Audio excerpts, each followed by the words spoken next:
আসসালামু আলাইকুম রহমতুল্লাহি ওয়া বারাকাতুহু। নতুন ভাড়াটিয়া বাসায় নতুন বাড়িতে এসেছি।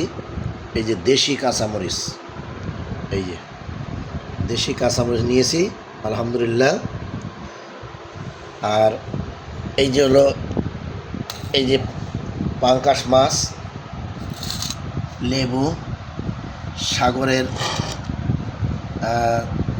ইয়া মাছ কি বলে, রূপচাঁদা, ভেন্ডি ভাজি, তারপরে এটা হলো চিকেন মানে মুরগির গোস্ত,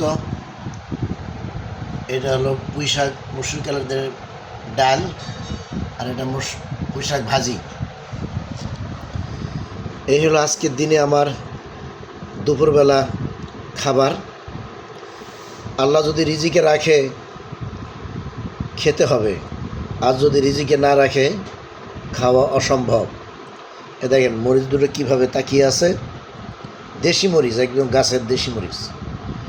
হ্যাঁ, আর এই হলো পাঙ্কাশ মাছের ভাজি, সে কালা কালা করে ভুনা করছে আমার ম্যাডামে। আর লেবু, এই লেবু আবার আমাদের আব্দুল মান্নান ভাই, পড়াইখালির আব্দুল মান্নান ভাই দিয়েছে, খুব স্বাদের লেবু, ঘেরান খুব। রূপচাঁদা, মুরগির গোস্ত, ভেন্ডি ভাজি, পুঁই শাক ভাজি, পুঁই শাক দিয়ে মসুর কালের ডাল, আলহামদুলিল্লাহ।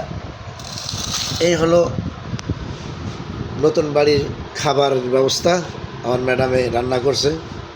আপনারা সকলেই দোয়া করবেন, আল্লাহ যেন আমাদের সকলকেই সুস্থ রাখেন, আমিন।